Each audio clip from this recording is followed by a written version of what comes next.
Tulianza na maziwa lita 20.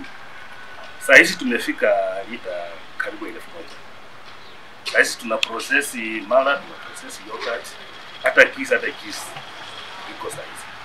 Na mahali kitende imefika, nataka kumshukuru gavana wa Bungoma, Mheshimiwa Ken Lusaka.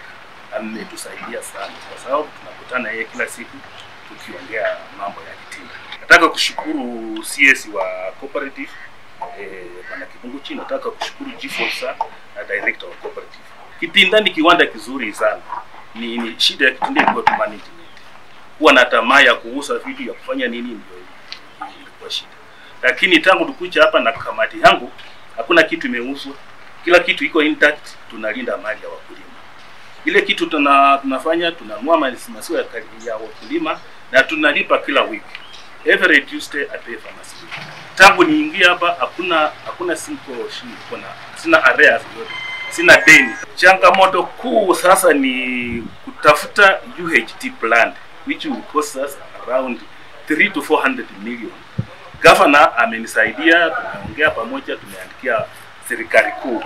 Tumeandikia Mheshimiwa Honorable Wycliffe Oparanya, tumemwambia mahali tumefika, tumemwambia new management what we are doing exactly and tumempelekea hiyo budget, anashughulikia sasa. Ushauri kwa wafugaji wa Bungoma, tuletee maziwa kwa wingi. We will pay immediately. Every 1 week we pay the bill. Kitinda ni kiwanda yenye iko kwa hali mzuri wakati huu.